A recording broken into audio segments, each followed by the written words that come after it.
se você não está satisfeito com a vida que você está levando, ou você não sabe uma nova possibilidade, ou você sabe e não pratica. Então, cabe a cada um despertar para uma nova autoconsciência.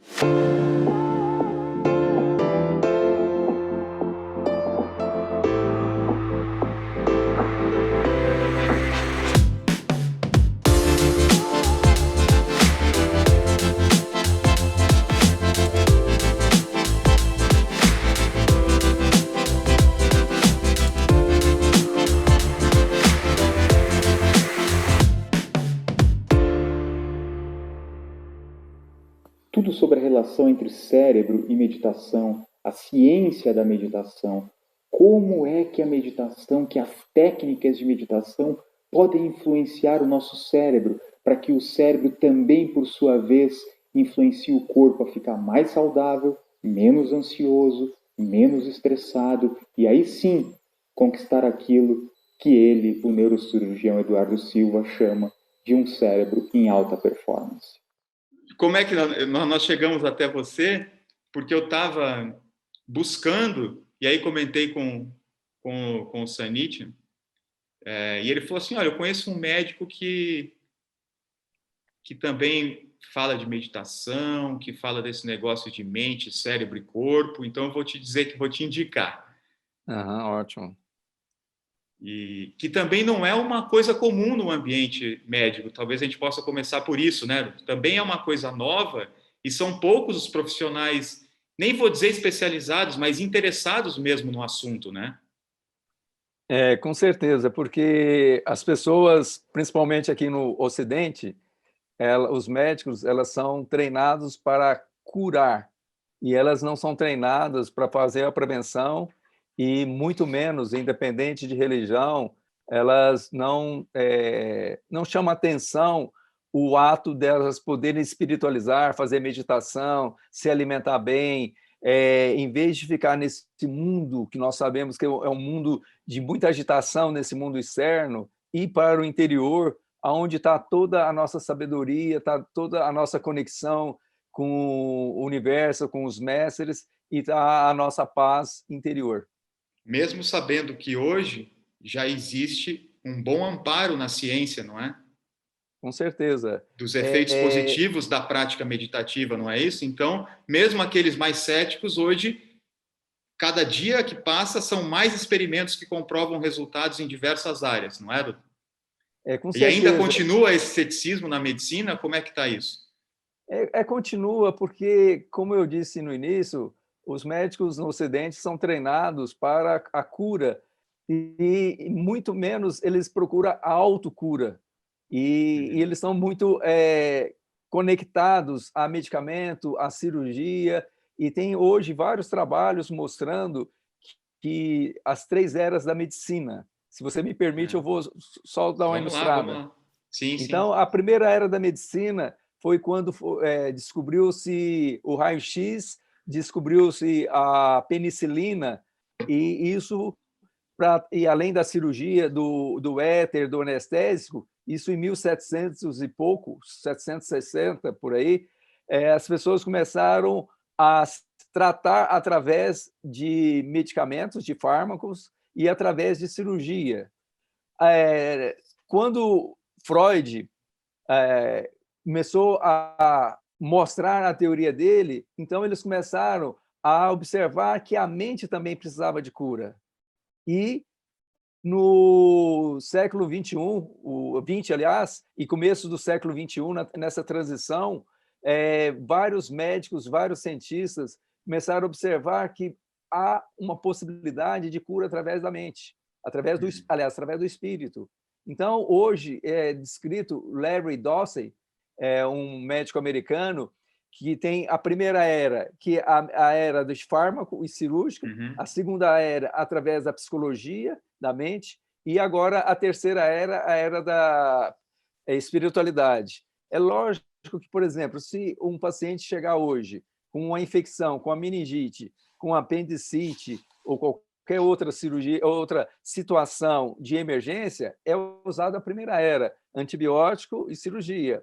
Em muitos casos, se usa a segunda era, que é através da mentalização, da psicologia.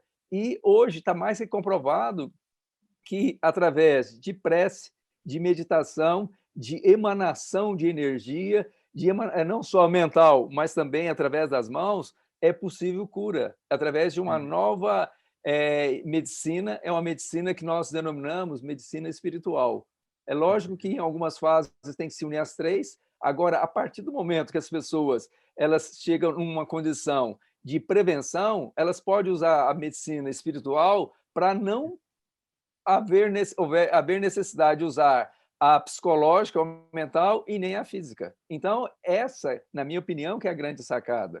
Você não precisa sofrer uma doença ou precisar, ou mesmo um câncer, por exemplo, precisar sofrer uma cirurgia, quimioterapia, radioterapia. Há hoje trabalhos que várias curas através da espiritualidade, através da meditação, da visualização, da imaginação, sem necessidade de bisturi. É lógico que muitas pessoas podem falar, mas isso não é tão fácil, tão simples. Eu não estou dizendo que é simples ou fácil, estou dizendo que é possível. Talvez esse achar que é difícil é a primeira barreira que essa pessoa tem que eliminar, porque não é? Porque senão ela própria vai estar somatizando isso no corpo, e é lógico que vai ser difícil. Não é? O cérebro não vai entender essa mensagem que vem da dificuldade e não vai tornar as coisas mais difíceis se isso começar assim? Com certeza. Hoje nós sabemos que para ter um bom manejo, controle do cérebro, nós usamos 10% da nossa capacidade cerebral de forma consciente. Uhum. E de forma, lógico, voluntária. E 90% é através do subconsciente. Sim. Quando as crenças elas começam a ser implantadas desde a infância, e é lógico que pode ser implantada em qualquer momento, mas fica muito marcado desde a infância, as pessoas acreditam. Por exemplo, se chega o pai e fala assim, dinheiro é sujo, não faça isso, a criança ela não tem uma capacidade de questionar. Ela funciona como uma esponja, então ela aceita. Ela aceita dos pais, dos professores, da religião, eventualmente da política, da família, da escola. Sim, tudo. Uma maneira que infiltra, ela não questiona e ela... Nem pode nessa idade, nem pode. Ela é refém de tudo isso, não é? Com certeza. Então, às vezes, a pessoa está com 50, 60, 70 anos e se ela não teve a oportunidade de fazer essa limpeza das crenças, elas tendem a perpetuar. Só que a perpetuação de crenças limitantes vai levar a, eventualmente, doenças, a desconforto físico, mental, emocional, a dores, a somatizações.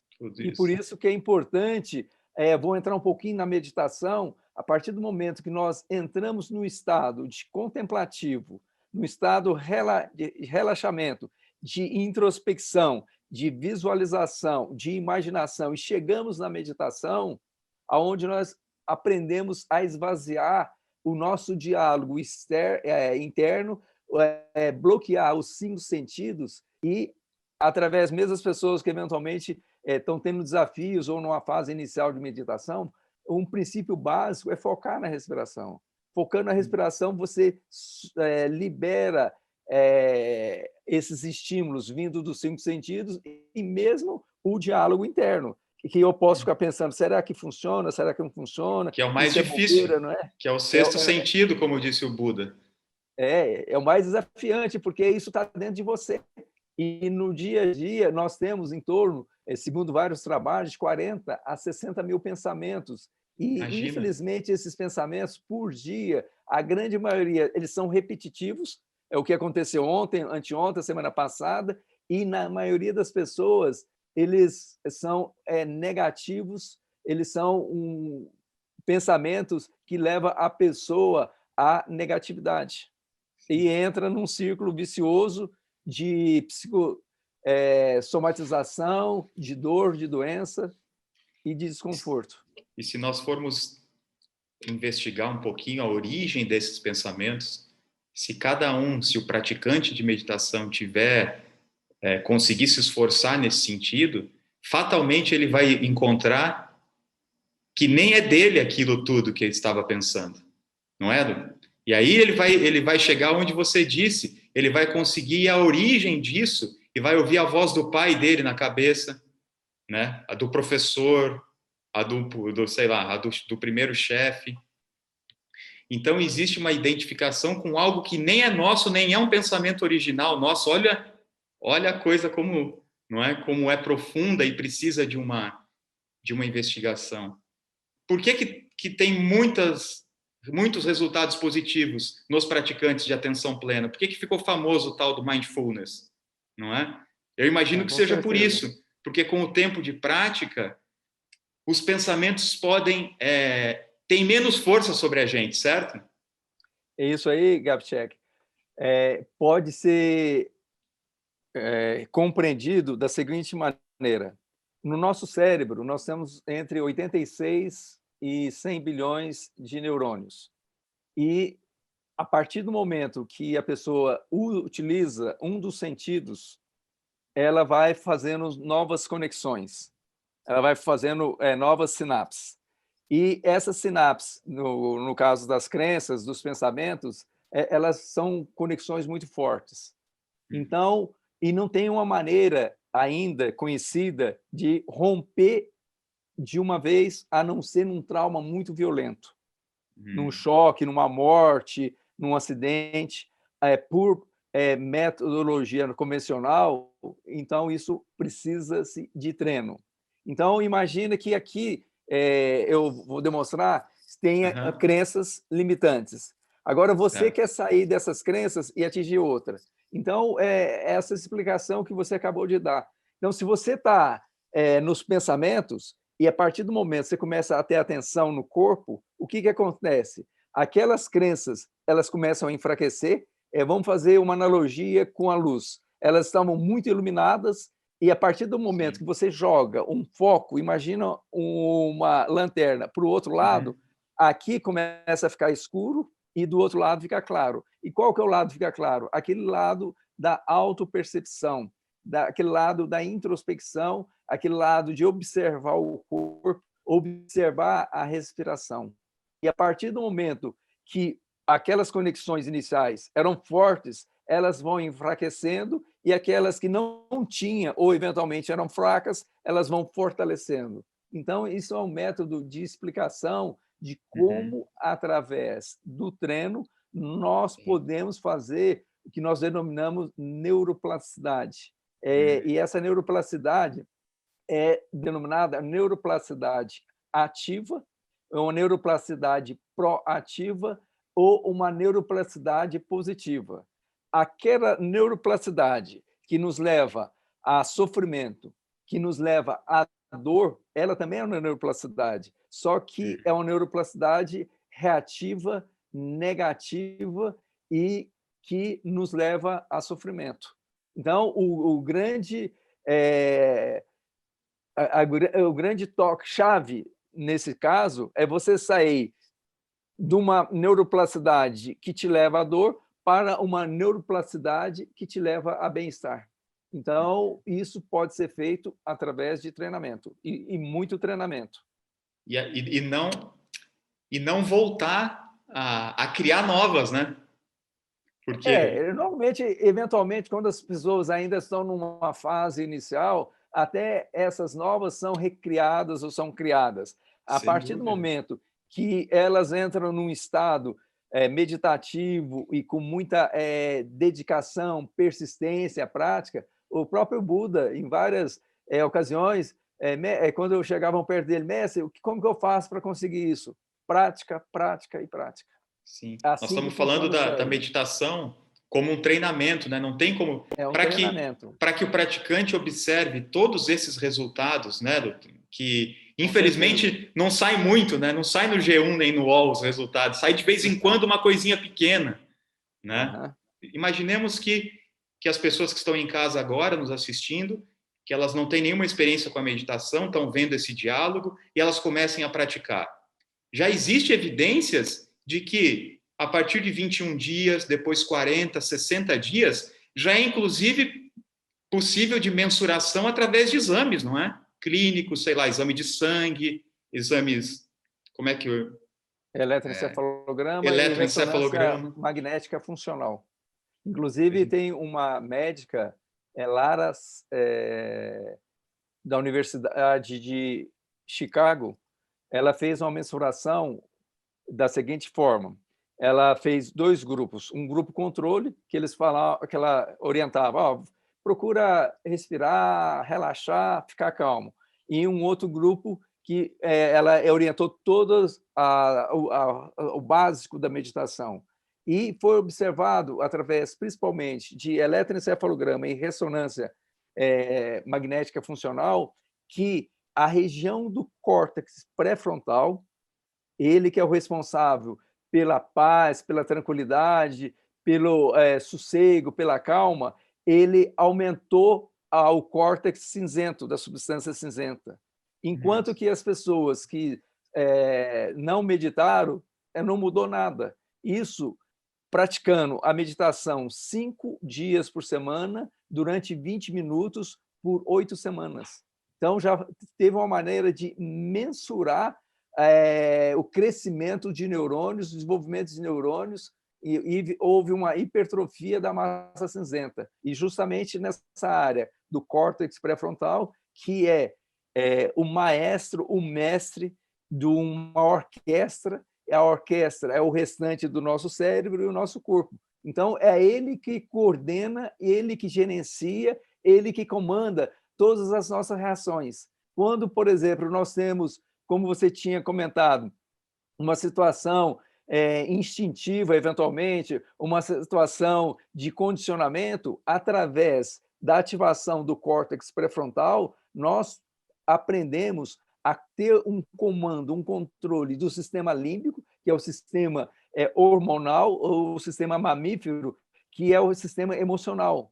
E também nós temos um controle do cérebro instintivo, que é o cérebro reptiliano, que é o responsável pela situação de sobrevivência. Ele nos dá a capacidade de lutar ou fugir. Quando as pessoas não têm uma paz interior, elas não meditam, normalmente ficam no comando ou o cérebro instintivo, que é o básico da sobrevivência, que é o alerta, ou o cérebro emocional. E quando esses dois estão no comando por muito tempo, com certeza a nossa razão ela fica anulada, e com isso, quando se toma a maioria das decisões de nível emocional, o nosso corpo sofre. Sofre dor, sofre doença, sofre por mau relacionamento, sofre por estresse. Sim. Você está me dizendo que também existe, nesse caso, uma identificação direta com qualquer processo de pensamento, né? Veio aquele pensamento, eu já tomo logo carona com ele, e aí, depois de um tempo dessa carona, começa a somatização no corpo. Justamente. Então, por isso que é importante estar bem assim definido como a meditação pode proporcionar benefícios para o autocontrole emocional, o autocontrole instintivo. Porque e com isso as pessoas elas tomam as decisões baseadas na razão e não na emoção. Ficam menos reativos. Podemos dizer que existe diminui a reatividade assim mecânica, né? Você dá um tapa na minha cara, eu logo devolvo o tapa na sua cara. Mas isso não é a ação mais inteligente, talvez, não é? Não se sabe se é. Não é olho por olho, dente por dente. Então, as pessoas elas respiram fundo e elas tomam uma decisão que é melhor para elas, não uma decisão reacional. Sim. Tem um tema que eu fico meditando, digamos, sobre ele, que é cérebro e mente. Será que a gente pode elaborar alguma coisa sobre isso? A diferença entre ambos, onde é que um está e o outro? Essa é uma questão assim, bem interessante, porque antes os médicos, os cientistas, o cérebro está funcionando Então, ele vai coordenar os seus pensamentos, ele vai coordenar a sua mente. Agora, os espiritualistas já veem de uma maneira totalmente diferente. O inverso, A né? mente, justamente, a mente que vai coordenar todas as suas ações, inclusive a produção de neurotransmissores, que vai desencadear uma resposta no cérebro, dependendo do que você está pensando e do que você está imaginando. E há uma inversão de interpretação. Então, no início, o cérebro manda tudo. Só que se você analisar, por exemplo, numa morte cerebral, eventualmente há uma parada cardíaca. O cérebro, eventualmente, ele ainda está naquela fase final de não teve morte cerebral, está eventualmente ainda funcionando. A hora que para o cérebro, a estrutura do cérebro está lá, mesmo que ainda esteja uma pequena vascularização, está levando sangue, Sim. um pouquinho de oxigênio, nutrientes. Mas acabou a função, porque é a mente que comanda o cérebro. E antes, aí as pessoas imaginavam o cérebro comanda a mente. Sim. Isso tanto é uma analogia, por exemplo, se alguém fizer um corte no dedo, o cérebro não, o comando da mente manda plaquetas para coagular, manda neutrófilos, manda linfócitos para, eventualmente, bloquear uma possível infecção, proteger. Então, a pessoa não pensou, eu vou mandar. Não, isso é automático. É a parte subconsciente que está em ação. A gente poderia elaborar alguma coisa assim como se o cérebro, esse órgão que está aqui, ele sendo o HD, o hardware, é justamente isso. E a mente é o software, porque é algo invisível, você não pode me dar a sua mente. O teu cérebro eu posso tirar da sua cabeça agora. Mas se eu pedir para você me dar a sua mente, não é algo, digamos, material, não é? Isso nós podemos fazer analogia, por exemplo, as pessoas, imagina, sem desmerecer ninguém, uma pessoa que nunca estudou e um PhD, um cientista, um prêmio Nobel. Então, o prêmio Nobel, o software vai estar, eventualmente, uma pessoa que fale 10 línguas. O software vai estar totalmente elaborado. Agora, uma pessoa que mal fala uma língua, que nunca estudou, ela só vai ter vivência da visão dela, das experiências dela, mas ela fica prejudicada ou incapacitada para elaborar teorias, elaborar pensamentos, elaborar criatividade, porque ela só está usando o software dela é muito pequeno. Ela tem um hardware, ela tem o cérebro, só que o software não foi muito elaborado em relação, por exemplo, para o extremo, um prêmio Nobel, como você falou. O prêmio Nobel, o software é muito mais elaborado. Os pensamentos, eles se manifestam no cérebro como impulsos elétricos, como vibração? Como que está isso hoje? O que nós já sabemos hoje? Como é que eu identifico que existe um processo de pensamento ocorrendo nesse momento no cérebro? Normalmente, se você monitorizar o cérebro, dependendo o que você está pensando, algumas áreas, a monitorização são ativadas, não só eletroencefalograma, mas mapeamento cerebral, que com, às vezes, 120 canais, praticamente todo o cérebro. Então, qualquer pensamento, se você, por exemplo, fecha os olhos e visualiza uma maçã, então a área correspondente à visão não é o olho especificamente, o olho é só uma lente. O que está é aqui na região occipital. Então, por isso que hoje é possível uma pessoa ser mensurada em tempo real, do poder detectar. Às vezes, você não precisa saber o que está pensando, mas pode como está pensando. Então, isso que é significativo. Mas o que é isso que está ocorrendo que se chama pensamento? O que está sendo detectado pela máquina? Então, o que ocorre? Como eu falei, essa mensuração é feita e ao nível microscópico. Vamos supor, 2 neurônios. Então, esse é o neurônio que nós chamamos axônio pré-sináptico, Então, ele é antes da formação da sinapse. A sinapse nada mais é do que uma fenda, e é onde o neurotransmissor... Primeiro eu vou começar. A partir do momento que você tem um pensamento, então há uma transmissão elétrica.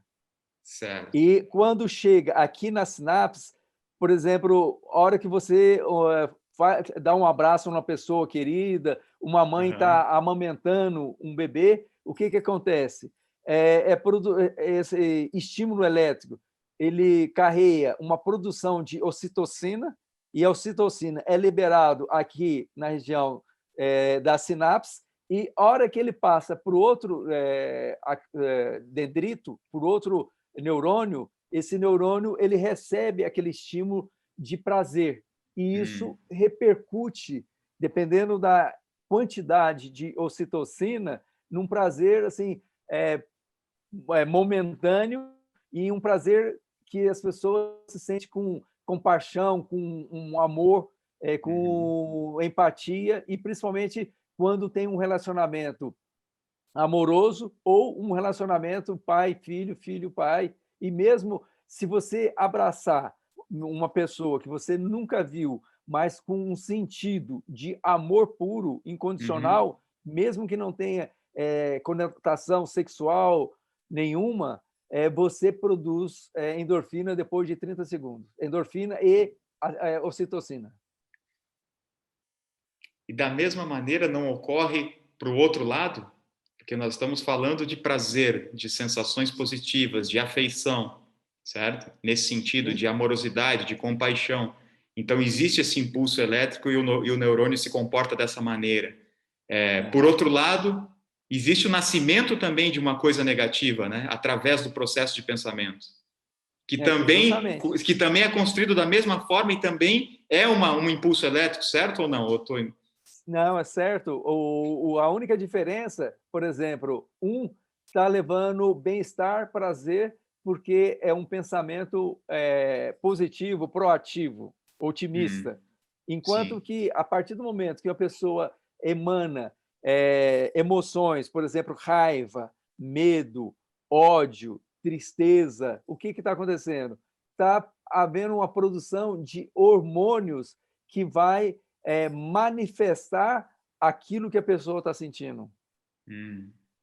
Então, por exemplo, se ela está estressada, vai haver a produção de cortisol, adrenalina e noradrenalina em alta dosagem. E isso leva à intoxicação dos neurônios, destruição dos neurônios e de cada célula do nosso corpo, quando é uma produção excessiva. E aí não vira uma bola de neve, e aí vira uma retroalimentação, não é? Porque você não sai nunca disso, porque também vira uma consequência, esse estado estressante vira também uma consequência, né? Não só a causa lá em cima, como a consequência. É uma coisa que chamou a atenção, justamente, é uma retroalimentação. Quanto mais você está em raiva, mais você produz os hormônios deletérios, mais esse hormônio te leva a manter o ciclo da raiva. E se você não der uma saída, não quebrar, não cortar esse ciclo, perpetua. Por isso que você vê, eventualmente, pessoas 10, 20, 30 anos com depressão, ansiosas, com angústia, com tristeza, com pensamentos suicidas, e elas não conseguem ver uma luz no fim do túnel, porque elas estão fazendo um loop dessa produção de hormônios maléficos para o corpo dela. Fico imaginando se nas escolas ensinassem as crianças a meditar em países como o Brasil. Você imagina como seria a sociedade que hoje, mais do que comprovadamente, não está dando certo, né? Com certeza. Tem algumas escolas que já têm um início de meditação para crianças. Agora, se isso se tornasse eu não vou falar obrigação, mas um estímulo ou uma regra, sim, isso mudaria completamente. A formação, inclusive, né? A formação biológica, físico-química, tudo do corpo, né?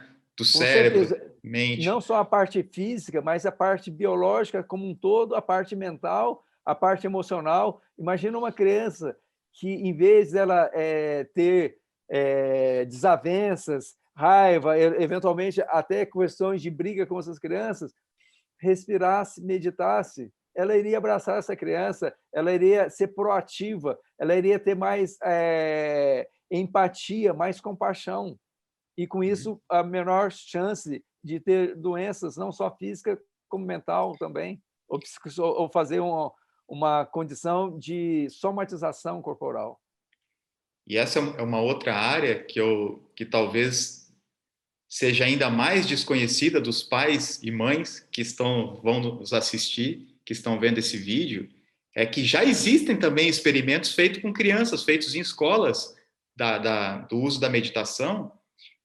Algumas crianças tinham déficit de atenção, que hoje é um diagnóstico comum, não é? Mas esses experimentos feitos com crianças que praticam de maneira lúdica, sabe, que tem um mínimo contato com a meditação, tem revelado assim coisas muito interessantes.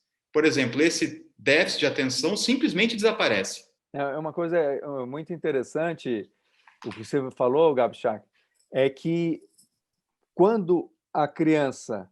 O que é um déficit de atenção? A atenção está fora, ela vê um avião passando, ela distrai, um barulho distrai. A partir do momento que ela começa a meditar, ela começa a se focar mais no corpo dela, na respiração, e ela começa a ficar mais calma. E, com isso, uma maneira de aprendizado é a atenção. Porque se você está, por exemplo, agora online, assistindo uma aula, uma criança assistindo uma aula atualmente, num vídeo, e se tem um barulho lá fora da casa dela, ou se um irmãozinho dela está chamando a atenção, ou se ela está com fome, ou se ela está com frio, se algum dos sentidos dela está sendo muito estimulado, como que ela vai concentrar numa tela de computador, ou numa lousa, ou num professor? Como. Não tem como. Imagina com 7, 8. Hoje em dia as crianças de 7, 8 anos, 9 anos, têm que ver todas as aulas, doutor, não na sala com os amiguinhos, como a gente está aqui na frente do computador. Imagina, a criança deve ficar... Não tem coisa mais chata, né? Mas justamente fica com tédio, porque uma coisa é você ter a interação com as outras crianças, você, de uma forma ou de outra, tem o intervalo, tem o recreio, você vai brincar, vai... Isso nós estamos falando em crianças pequenas. Agora, imagina uma criança de 7, 6 anos, 8 anos, ficar de frente 4 horas no computador e depois tem que fazer mais as tarefas.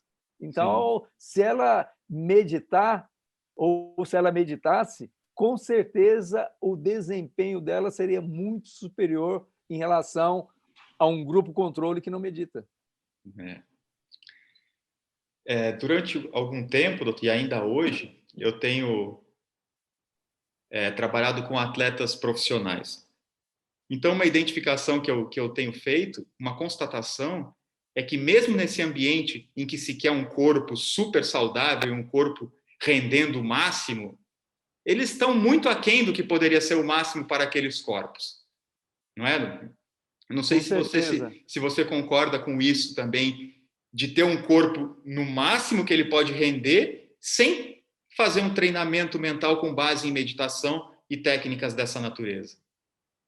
Eu concordo plenamente, Gabi, porque as pessoas não só corpo físico, e como você comentou, tem a mente, tem o espírito, e só na respiração, a partir do momento que as pessoas aprendem a ter uma respiração diafragmática, elas, simultaneamente, elas vão fazer um estímulo no nervo vago, um estímulo nos nervos frênicos, e, com isso, melhora a estimulação do parasimpático, elas vão ter maior armazenamento de energia, elas vão ter melhora da imunidade e, simultaneamente, elas vão ter maior oxigenação, maior quantidade de sangue, maior número de nutrientes para o cérebro. E, com isso, o nosso cérebro, mesmo pesando 2% do nosso corpo, ele recebe em torno de 20 a 25% de todo o oxigênio, sangue e nutrientes. Imagina. Cérebro sem nutriente, sem oxigênio, Sim. é um cérebro... E agora, doutor, o nutriente principal é o oxigênio, É que justamente está aí isso. disponível. Tá, ainda não se cobra imposto. Então, Sim. nesse aspecto, as pessoas, se elas imaginassem, por exemplo, um atleta qualquer área, se quiser ter alta performance que eu falo assim, de um nível superior, não é só a parte física, ele tem que treinar a parte mental. Um exemplo, não sei se vocês sabem a história, para quem esteja nos assistindo, é do Phelps. O Phelps, além de treinar 8 horas por dia, ele treinava, o técnico dele, mesmo quando ele tinha 7 anos, ele falava assim, vamos tocar a fita. O que é essa fita? Então, ele fechava os olhos antes de dormir e visualizava ele nadando em alta performance, ele subindo no pódio, recebendo a medalha e, simultaneamente, ele tinha uma música que era uma música que eles chamam como um gatilho. A pessoa ouviu a música igual o sino do Pavlov, quando os cachorros ouviam o sino, antes, mesmo sem dar o alimento, eles ficavam condicionados. Então, ele já salivava. E o Phelps ele foi treinado isso até nas últimas Olimpíadas que ele participou, antes de qualquer dele dormir e antes de qualquer apresentação, ele usava a mente, ele visualizava ele nadando, ele visualizava ele com melhor empenho, ele visualizava ele recebendo a medalha olímpica, ele visualizava ouvindo o hino nacional americano. Então, ele podia só treinar às 8 horas, mas o que fez o Phelps ser o grande atleta de todas as Olimpíadas, o maior número de medalhas olímpicas, foi, além do treino mental, além do treino físico, o treino mental. Sim. É o que você acabou de falar, Gabi. Mas e olha só, e você me disse apenas uma técnica de visualização que ele fez. Imagina se ele entra num treinamento num nível mais profundo, em que ele experimente outras, não é? Com certeza. Já foi gigante, teria sido muito maior. Nós falamos que o processo de pensamento, existe aí um impulso elétrico, certo? Existe Sim, algo elétrico vivo. E químico, né? Exato, elétrico e químico, muito bem. Vamos imaginar um atleta que pratica há muitos anos, ou seja, aquele corpo já repetiu determinado método de treinamento por 5 anos, 10 anos, 15 anos, certo? Sim. Então, esse corpo já sabe, ele já repetiu isso, né? No consciente e nos 90% inconscientes de tanta repetição, o cérebro já está mais do que, né? Já reconhece mais do que o necessário, como ele deve se comportar. Os movimentos, o tempo, a reação, tudo isso, não é verdade? Já houve muita repetição, houve muito treinamento. E aí, durante a prova, e aí na hora do jogo, ele treinou a cobrança de falta, doutor, 1000 vezes. Dessas 1000 vezes, ele acertou quase todas no mesmo lugar. Durante o jogo, que ele é submetido a uma situação de pressão, de confronto e outras coisas, ele não acerta. Então, é aí que eu queria chegar. Por que ele não acerta? Por que o salto ficou mais curto do que o salto treinado, que era mais longo? Essa é uma questão, Gabi, bem interessante. Isso não só atletas, mas em todo ser humano, e principalmente isso dá eventualmente um branco quando as pessoas vão fazer vestibular, vão fazer prova. Por quê? Mesmo que ele tenha esse condicionamento Treinou muito já, né? de repetições, isso há um condicionamento que vai para o subconsciente, já está no automático. Está Igual, gravado. por exemplo, um exemplo está gravado, um exemplo bem típico, a pessoa que começa a dirigir, a hora que você vai conversar com ela, não, eu estou dirigindo.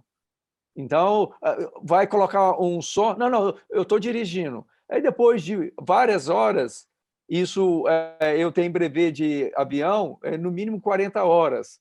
Um piloto excepcional são 10.000 horas de treino. Agora, mesmo um piloto de 10.000 horas de treino, mesmo um atleta profissional ou qualquer ser humano no dia a dia, mesmo que ele tenha esse condicionamento, se ele perdeu a atenção, se ele está tendo um pensamento que eu poderia chamar disruptivo, ele rompe a sequência, um pensamento que tenha emoção. Se ele está, será que eu vou ganhar, não vai? Aí começa aquele medo. E tudo isso é uma produção de neurotransmissores. Esses neurotransmissores vai ficar no comando do circuito emocional, e ficando no comando do circuito emocional, fica no subconsciente. E o comando do circuito racional, que é aquele de atenção plena, por isso que o mindfulness, atenção plena, ele perde toda a capacidade de manter a performance. Não porque fisicamente ele está incapacitado, porque na mente dele e racionalmente ele está desconectado de todo o eixo cerebral, que nós poderíamos resumir, como eu falei anteriormente, do cérebro reptiliano, do cérebro límbico e do cérebro racional, o neocórtex. Ele tem essa desconexão. Se a partir do momento que ele tem essa desconexão, ele perde o foco e não acerta. Igual, por exemplo, um tiro ao alvo, ele perde o alvo, ele vai atira para todo lugar, menos no alvo. É o que acontece, se as pessoas não têm uma atenção plena, porque o cérebro ele desconecta de todos as três partes, do que eu estou falando didaticamente, que mas na verdade é uma só. As três partes estão desconectadas, então ele não tem a manutenção da performance. Nós podemos chamar de distração até, né? Que é o oposto da distração. atenção. Distraiu, e aí já existe hoje trabalho sobre o estado de flow, chamado estado de flow, de fluxo, não é? O fluxo é quando o corpo está ali totalmente pleno, não é? Leve, e faz simplesmente aquilo que ele tem que fazer. Agora, eu posso mesmo... só te dar um... Claro. Só então, é interessante, quando isso já trabalhos de aproximadamente 15 anos para cá, eles observaram, principalmente examinando os lamas do Nepal e do Tibete, fazendo vários trabalhos, não só de brain map, ou mapeamento cerebral, mas ressonância funcional. Eles observaram que nós temos 5 tipos de ondas cerebrais. A primeira onda que as pessoas conhecem, que é essa que nós estamos interagindo, é a alfa. A segunda onda, que ela aprofunda, é a onda... alfa não, desculpa. A primeira onda é beta, que as pessoas estão em vigília. A segunda onda é a onda alfa, e só de você fechar os olhos, respirar fundo, você já aprofunda, é a onda do relaxamento. Depois, a terceira onda é a onda teta, que aonde as pessoas elas podem ouvir, ainda estão entrando no estado de sonolência, mas o corpo já está paralisado. E a quarta onda de profundidade é a onda delta, aonde nem um estímulo muito forte, nem sempre você consegue acordar a pessoa. E eles observaram que tem a onda do fluxo. Qual que é a onda do fluxo? A onda teta. Na onda teta, está todo o cérebro em harmonia, está todo o cérebro numa direção só para as pessoas entenderem. Quando está na onda beta de acordado, o hemisfério esquerdo está em ação, que é o racional. Quando está na onda alfa, o hemisfério direito. Quando está na onda teta, é a região do tálamo. E quando está na onda delta, é a região do tronco cerebral. Quando está em alta performance, está no fluxo, todo o cérebro trabalha a favor daquela intenção e do foco e da atenção que a pessoa está colocando. Então, imagina, se nós considerarmos que a possibilidade do cérebro trabalhar em alta performance seria 100%, quando a pessoa está no alfa, ela está trabalhando em torno de 15%. Quando ela está no beta, ela está trabalhando 10%. Quando ela está no teta, ela está trabalhando em torno... Isso não é estudo, isso é só uma analogia. Em torno, por exemplo, de 40%. Quando ela está em delta, 60%. E quando ela está em gama, 100%, teoricamente, e alta performance. Um único pensamento que a gente se identifica pode cortar esse fluxo durante a prática esportiva. Não há tempo para pensar, não é? Imagina se a bola vem para você, você tem que, não, agora eu vou dominar com o pé direito, tocar com o pé esquerdo. Não existe tempo. É um fluxo, por isso que é fluxo. É direto, é instantâneo. Não há interrupção. Se interrompeu, o corpo pode errar, não é isso? É lógico. Então, veja, um único pensamento pode, entre aspas, cagar tudo. Pode bloquear ou anular esse fluxo. Por exemplo, eles falam que o Messi ele tem autismo, algumas características de autismo. Sim. Se você observar o Messi jogar, ele está conectado com ele. Ele não está tendo uma percepção ampla do ambiente, dos outros jogadores do adversário. Doutor, então eu te agradeço, te deixo para as palavras finais, tá bem? Eu espero que esse conteúdo a gente possa replicar bastante. E assim, quem fala desse assunto tem uma missão, que é compartilhar isso. Compartilhar isso, as pessoas saberem que às vezes elas podem deixar o Rivotril, ou pelo menos ir diminuindo o Rivotril. E que cada dia que a nossa palavra, a nossa informação, comunicação, o nosso compartilhamento sirva de inspiração para que outras pessoas também possam visualizar novas possibilidades, não ficarem nas crenças negativas e perceber que atrás de uma dor, de um sofrimento, tem a saúde, tem o bem-estar, tem a felicidade, tem a alegria, e que cabe a cada um de nós como uma pessoa que está buscando, um buscador, eu poderia dizer, um buscador, como você disse, da saúde, um buscador de uma mente controlada, um buscador de uma emoção controlada, um buscador de uma espiritualidade. Então, cabe a cada um despertar para uma nova autoconsciência. Porque uma das coisas importantes se você não está satisfeito com a vida que você está levando, então é importante você analisar, ou você não sabe uma nova possibilidade, ou você sabe e não pratica.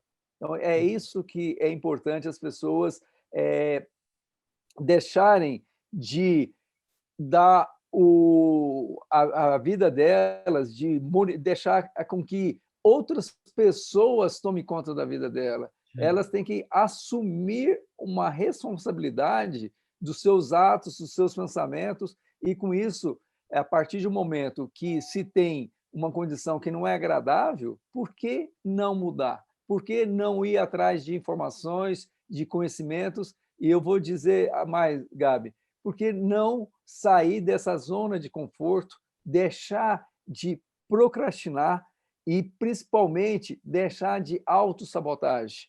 A grande maioria das pessoas que sofrem, normalmente, elas estão incluídas nessas três situações. Ou elas estão procrastinando, estão deixando de uma atitude, uma ação que elas sabem que é a melhor para elas e elas não executam, ou elas estão se auto-sabotando, elas também sabem e não fazem, ou, eventualmente, elas não querem sair da zona de conforto. A zona de conforto, como o próprio nome diz, numa fase inicial é confortável.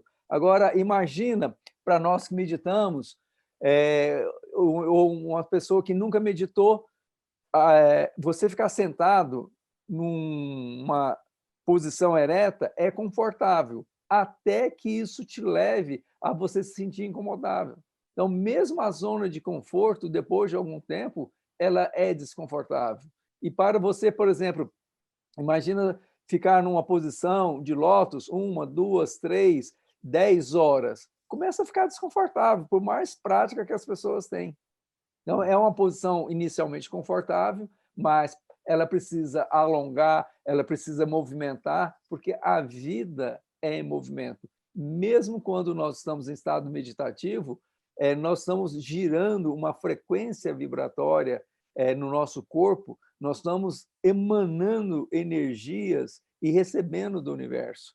A energia cósmica, energia telúrica, e com isso nós estamos entrando em harmonia com o nosso ambiente, com o local onde nós estamos, e principalmente entrando em harmonia com os nossos chakras, alinhando os nossos chakras, e aqui no nosso chakra coronário, nós conseguimos manter uma harmonia de calma, de relaxamento, de vazio e de silêncio. Então, a meditação nada mais é do que deixar essa agitação. Imagina como nós conversamos antes, os elétrons todos agitados, e se, teoricamente, nós conseguirmos acalmar e manter uma nuvem de energia que vai nos possibilitar fazer uma nova neuroplasticidade na nossa vida,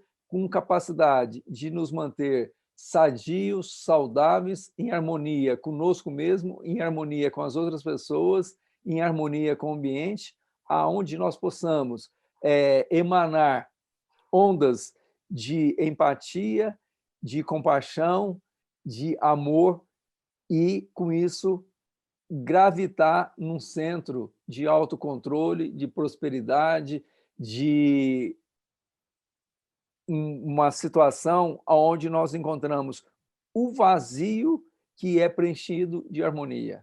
Então, esse é um dos objetivos, eu acredito, que é da maioria das pessoas, só que por falta de informação, ou quando, como eu já disse, elas estão na zona de conforto, procrastina ou autossabotagem, elas não atingem esse, nós poderíamos chamar nirvana, ou essa condição de plenitude, de bem-aventurança, que está à disposição de cada um que, de uma forma ou de outra, que procure. Porque isso não é privilégio de pessoas espiritualizadas, de pessoas estudadas, que têm PhD. É privilégio de todos os seres humanos, eu costumo falar nas minhas palestras, que respira e que tem um propósito, um objetivo de mudar o seu padrão vibratório e, consequentemente, o seu padrão de vida. A meditação não pode ser uma coisa separada, que você senta 15 minutos de manhã e 15 à noite. Isso é no começo, para você pegar a habilidade da coisa, para você entender como funciona essa relação, começar a observar o seu corpo respirando pela primeira vez. Mas logo você tem que estar andando e a meditação presente, não é? Fazendo amor com a sua companheira, o seu companheiro, e a meditação está ali fazendo a comida. O que você chamou a atenção é muito interessante, Gabi. Na verdade, é a partir do momento que você está presente em qualquer ato. Se você vai dormir, vai dormir. Se você vai praticar um esporte, fazer uma atividade física, presença total. Se você está comendo, como você falou, realmente melhora a assimilação, a absorção de alimentos. E outra coisa, você não produz excesso de ácido clorídrico, você não produz pouco ácido clorídrico, você produz tudo numa condição de plena harmonia. E a partir desse momento que nós estamos com a atenção plena, vivendo o momento, então não tem bom ou ruim, é o presente, é o que é. Muito obrigado, prazer em te conhecer nesse momento. Igualmente. Virtualmente. Espero que a gente possa ter outras conversas dessas esclarecedoras e continuar levando isso para as pessoas ouvirem. E se fizer sentido para elas, não é? Para que elas incorporem isso nas próprias vidas. Muito obrigado mesmo pelo seu tempo e pela sua disposição. Eu que tenho que te agradecer, agradeço ao Paulo, e eu estou à disposição porque, como você bem disse, Gabi, no início, a partir do momento que você começa a ter informações, conhecimentos, seria uma, entre aspas, sacanagem você ficar só com você. Então, quanto mais você puder compartilhar e que possa servir de inspiração para um ser humano ou vários seres humanos, com certeza aquelas pessoas estão fazendo e vão fazer uma grande diferença na vida delas. Um grande abraço, boa noite. Tá outro. Boa Valeu. noite.